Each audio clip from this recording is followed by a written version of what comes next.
Hello, ladies and gentlemen, welcome back to the channel. My name is Mark Roden, and in today's video, we're going to be going over the top 15 best sedans in particular, for less than $5,000. You guys are probably going to notice, hey, that's not Mark's face. That's actually just a video of a car driving by. What is going on? Did he transform himself into a car? Have we been watching Optimus Prime this entire time?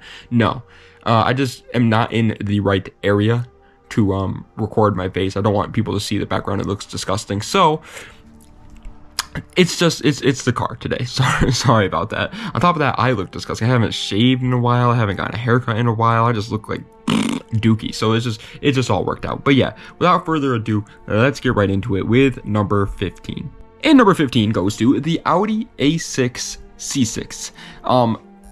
By the way, if the whole 5K thing is obviously kind of loosely used on this car, because Audis are relatively expensive, especially C6 Audis.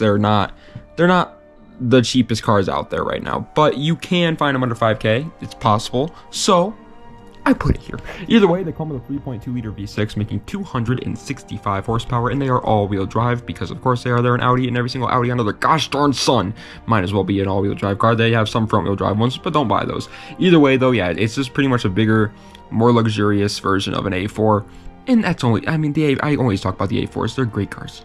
14th place, however, is going to the wonderful Pontiac Grand D GT1. No, this is not a Grid 1 Le Mans style car that you can find under 5K. That's a sedan as well. That just doesn't really make much sense. But it is actually a Grand Am that's named after GT1 cars for some reason. Car comes with a 3.4 liter V6 making 170 horsepower, and it's front-wheel drive. I'm not gonna sit here and lie to you guys and tell you this is some sort of race car, even though it does have two racing divisions in their name, Grand Am and GT1. It actually isn't the fastest thing under the sun, but it is pretty cool looking, honestly. I always liked these Pontiacs, and same with the Grand Prix, by the way. Grand Prix, Grand Ams, Grand Dookie Water, they're all good cars. 13th place, on the other hand, is going to a more known sedan, the Nissan Maxima 6th generation.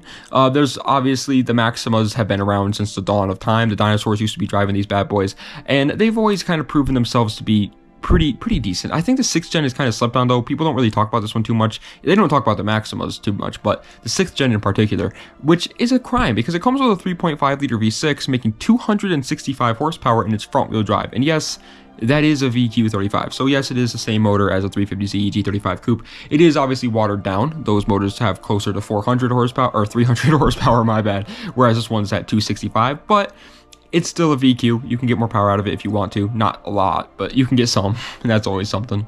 12th place, on the other hand, is going to one that's a much more known car on this channel, the Lexus IS300. We talk about this one all the time, and of course it's going to make it on this list because the IS300 is just dandelion, okay? It comes with a 3 liter inline 6 making 225 horsepower, and it is rear wheel drive. Obviously, you guys know everything that you need to know about the IS300 already, but in case you don't, these are drift cars. They're reliable too. Don't get me wrong, they can be a daily driver if you absolutely want it to be, but at this point, people that are buying IS300s are buying them for drift cars, and you probably already know everything that you want to already on the IS300 before going to pick it up. But yeah, they're cool cars. Love them.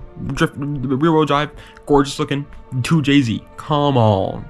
You guys can't see this because, well, that's just how this channel works, but I am like playing strip YouTube video right now because I have taken off 3 articles of clothing since the beginning of this video because I'm getting hot.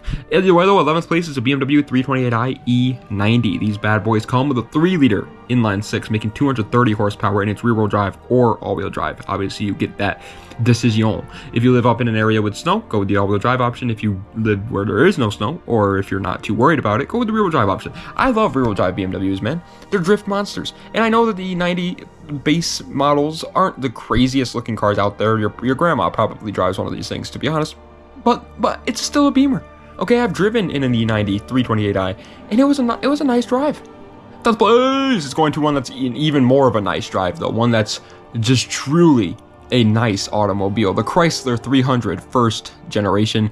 Normally I would talk about the 300C or the SRT 300s, but unfortunately we're under 5K today, and I don't really think it's realistic to put one of those cars under 5K. So we're going with just the base models, but they're still good. They come with a 2.7 liter V6, making 190 horsepower in its rear wheel drive. On the other hand, though, they are heavy. These things might as well weigh as much as a international Harvester. Okay, these things are huge, but you're not really buying a Chrysler 300 for performance anyway. You're buying it for the luxury. It's an American Rolls Royce, partner. All right, and you're gonna have a ton of luxurious times, if you will, in a Chrysler 300. Ninth place, on the other hand, is going to the wonderful Honda Accord 7th generation. It is just, it is obvious. I mean, it's inevitable, man. If you're talking about a list of sedans, it could be anything. There will be a Honda Accord on it because they are just the sedan. Like, this is the sedan of all time. They come with a 3-liter V6, making 244 horsepower, and it is front-wheel drive. There is an inline-4 option for these, which I think is a K-Series, if I'm not mistaken. But I went with the V6 here because I don't know. I wanted to. Okay, if you want to go with the K-Series, go get the K-Series, man. What do you want from me? Either way, those are 7th gen Accords. They do have a bit of a controversial look to them. I don't think they look that bad, but I also don't think they look that great. They're just, in my opinion, they're all right. Okay, you know, you're mainly buying these for the reliability and the practicality of it, though.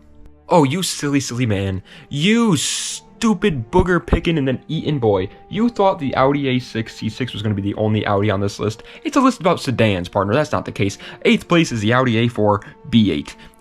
I love them. I love them with all my heart, man. And you know what I like about Audis? And I know this is going off topic a little bit here, but you know how BMWs, I love BMWs, but you know how BMWs, the M lines, have like wider fenders and wider quarter panels, and so it's very obvious when there's a M car versus when there's a base model. That's not how it is with the Audis, man. The A4 and the S4 look exactly the same, and it's awesome. Either way, this car comes with a 2-liter turbo inline-4, making 211 horsepower, and it is all-wheel drive, of course. Again, it's pretty much the same thing as the Audi A6, but just on a little bit of a lighter scale. It's luxurious, but not as luxurious. But the thing is, they're newer, and they're lighter too, so they're better performance-wise. 7th place is going to one of the best sedan sports cars of all time, the Subaru WRX Bug-Eye. I went with Bug-Eye today, but you can find Blob-Eyes under 5K, and I think, honestly, if you were like patient enough, you could probably even find a Hawkeye under 5K nowadays. But either way, the Bug-Eye comes with the same motor as those. It's pretty much the same car, a 2.5-liter turbocharged flat 4, making 225 horsepower, going to, of course, all the wheels. These are rally monsters. You, again, probably know the history of WRXs already. I don't need to explain that to you. But the one thing I do want to explain to people is everybody thinks that WRXs are like the most unreliable car out there. Do they have head gasket issues? Yes. Every horizontally opposed engine does. But it's going to be fun while it lasts, okay? And everything else about it is reliable. It's still Japanese, still Subaru. 6th place is going to, I forgot to mention this, but either way, it's the Honda Civic 8th generation. But I forgot to mention this in the beginning. This isn't just a like, oh, these are good sedans that you should buy if you're just a regular guy. These are more like sedans for people that enjoy cars. Either way, though, the Honda Civic 8th gen comes with a 1.8-liter inline-4, making 140 horsepower in its front-wheel drive. Yeah, no, it's not fast. In really any realm, there's not a single realm out there where this is fast off the line. But it's a Honda at the end of the day, so you turbo it, give it like 7 pounds of boost, 8 pounds of boost. Now you got a fun little, probably, let's say 220 horsepower, fun little daily driver that's pretty lightweight. That's awesome. And I actually really like the looks of the 8th gens. I know nobody else really does, but I do. 5th place, however, I'm not a big fan of the looks of them, but they are good cars. It's the Volkswagen Jetta Mark V. There's a ton of different Jettas you can find under 5K nowadays. You can find Mark 5s, Mark 4s, Mark 3s, Mark 2s, Mark 1s, and you can honestly even find Mark 6s if you're really, really patient under 5K as well. But the Mark 5 is one that I decided to go with today. They come with a 2.5-liter inline-5, making 150 horsepower, and they are, of course, frog-wheel drive. That's right. You thought it was front-wheel drive, but you're wrong. It's actually just these two little frogs underneath those two front wheels that are just hopping along the entire time. That's actually how these cars run. Either way, I mean, what else do you want me to tell you about the Jetta? They're pretty much the German Civic. Okay, so everything I just said about the Civic 8th gen applies to this. 4th place, it ain't a mark. Oh, it ain't a Mark Roden list if there isn't at least one VQ. I just now realized though, we already talked about a VQ with the Nissan Maxima, but either way, it's the Infiniti G37 sedan, partner, just a pretty much better version of the Nissan Maxima if you really think about it. It's like just so goated. The car comes with a 3.7 liter V6, making 330 horsepower, and it is rear wheel drive or all wheel drive. Again, same. Oh my, oh, it's a VQ 37 this time. It's just better than the VQ 35s. I will be the first to admit it, I've never been the biggest fan of G37 sedans looks, and yes, if you own a G37 sedan and you modify it, chances are people will think that you go to takeovers because every person that has a G car nowadays goes to takeovers, but it's a freaking fun car, man, and it is cheap for what it is. Oh, it is again not a Mark Roden list, unless there's at least one BMW on there. We already talked about one BMW, but there's two today because again, I'm Mark Roden. I like them. The BMW 540i E39. I made a whole video about the E39. You guys love E39s, and I do too. The 540i is just an absolute beast. They come with a 4.4 liter V8, making 286 horsepower in its rear wheel drive. A lot of people think that just because it's a BMW, that automatically means that it handles really well. It's not really the case with this car. It actually doesn't handle the best, but it is fast in a straight line. I mean, 286 horsepower from the freaking early 2000s in a V8 powered BMW is really good. Now, you may be thinking to yourself, oh, wait a minute, Jared. If it has a V8 and it's a BMW, it's probably unreliable, right? Normally, I would say yes, but apparently, based off of Consumer Reports, these cars are actually really reliable. So that's good. Second place. He almost made it. He almost made it to the first place position, but he didn't quite get there because it's the Lexus GS400. There are the GS300 and GS400 are both good cars. I went with the GS400 today because, in my opinion, if you're going to buy a GS, might as well buy the GS400, and there's two reasons for that. First off is the motor. It comes with a 4 liter V8 making 270 horsepower in its rear wheel drive. The GS300 comes with the same motor that the IS300 comes with that only makes around 225 horsepower. However, yes, it is a 2J. It's not a GTE, so you're not going to get as much power out of it anyways. Realistically speaking, a 1UZ, which is what this motor is, and a 2J GE pretty much have the same power potential, so that's already accounted for. On the other hand, though, this is the V8. It rides a lot more comfortably, and since it's a GS, you can't get a manual anyways, so might as well get a GS400. In my opinion, it's just better. It's the same way with the SCs nowadays. If you're going to buy an SC300, I say buy an SC400. They're just better, okay? They have more power out of the gate, and they got a 1UZ. It's cooler to have a 1UZ than it is to have a 2JZ, in my opinion. Buy yourself a GS400. First place, if you know Marcus of the Rodenth, you know that this was going to be first place because it's the Acura TL 3rd generation. I used to talk about this car like 2 years ago, and I'm still talking about it, man. It is truly just that much of a good deal in my opinion. I think these cars are quite literally one of, if not the best deal for under $5,000 right now. They come with a 3.2 liter V6, making 258 horsepower in its front wheel drive. It is pretty much just a Honda Accord, but a little bit more comfortable with a little bit more power and a lot cooler looking than a Honda Accord. These things look incredible. That's pretty much what an Acura TL 3rd gen is. It's a more comfortable, just as reliable, cheaper somehow Honda Accord that looks better. Like, it is truly just an amazing deal right now for under $5,000. It is only a matter of time before people start freaking chewing these things up.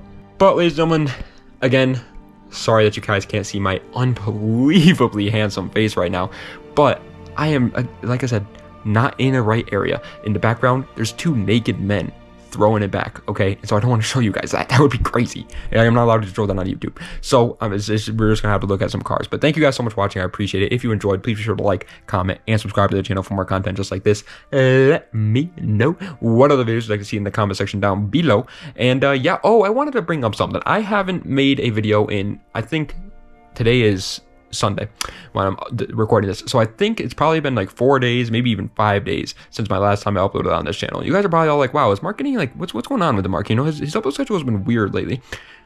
Well, Mark here is experiencing two things. One is a little bit of burnout. I mean, you guys can kind of already tell that, but yeah, I'm getting a little burnt out, you know, on making just the same videos over and over again. It's happened in the past. I've gotten over it. I'm gonna get over it again this time. I just got to keep pushing myself, you know. It's work, you know. That's how work is. But the other thing is, I actually did start a real job just for 2 days a week because I wanted to get out of the house more. I could not stand sitting in my basement talking to nobody all day. I couldn't stand it. So I decided to get myself a real job to go like talk to people only for 2 days a week. It's just something to do, you know, just to get out of the house. But since I did that, I have I'm waking up really, really early again, and I haven't woken up early in almost 2 years now, because I mean, think about it, I make YouTube videos, I have no real reason to wake up early, so I was waking up at like noon, 1 p.m, even 2 p.m. sometimes, and now I'm going back to waking up early again, and so I get really tired on Thursdays and Fridays, and I get home from work and I'm just like, yeah, I'm not talking to a camera right now, I am just not doing anything, I'm going straight to bed, partner. So I apologize, it'll just take a little bit of time though. I think the burnout will go away, and then I will be well rested again on Thursdays and Fridays, so we should be fine. But anyway, thank you guys so much for watching, I appreciate it, das vidania, and have a nice night.